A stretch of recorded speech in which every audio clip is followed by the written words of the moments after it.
ഇടതുപക്ഷ സർക്കാരിനെ ഈ സംസ്ഥാനത്തിട്ട് കേരളത്തിലെ ഐക്യജനാധിപത്യ മുന്നണി പ്രവർത്തകന്മാർ നിങ്ങളെ ചുരുട്ടിക്കൂട്ടി നിങ്ങളെ ജനമധ്യത്തിൽ നിങ്ങളെ പാഠം പഠിപ്പിക്കുമെന്ന് മാത്രമാണ് എനിക്ക് ഇടതുപക്ഷത്തോട് പറയാനുള്ളത്.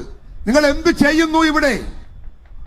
ഈ രാജ്യം ഭരിക്കുന്ന ഗവൺമെന്റ് എന്ത് ചെയ്യുന്നു? ഈ നാടിൽ ആർക്ക് വേണ്ടി ചെയ്യുന്നു? ആർക്ക് വേണ്ടിയാണ് പ്രവർത്തിക്കുന്നത്? എന്തെങ്കിലും ചെയ്തോ? പാവപ്പെട്ടവർക്ക്, അധ്വാനിക്കുന്നവർക്ക്, കഷ്ടപ്പെടുന്നവർക്ക്, ഭാരം ചുമക്കുന്നവർക്ക് എന്തു ചെയ്തു ഈ സർക്കാർ എന്ന് ആണത്തമുണ്ടെങ്കിൽ ഈ നാടോട് വിളിച്ചു പറയണം.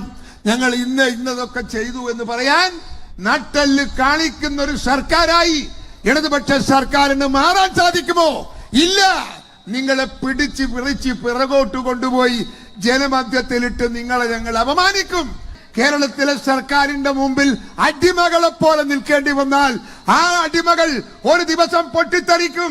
ആ പൊട്ടിത്തെറിക്കലിൽ നിങ്ങളുടെ ഗവൺമെന്റും നിങ്ങളുടെ അനുയായികളും ഈ നാടിൽ നിന്ന് കടന്നു പോകേണ്ടി വരുമെന്ന് ഇടതുപക്ഷ സർക്കാരിനെ ഞാൻ ഓർമ്മിപ്പിക്കുന്നു.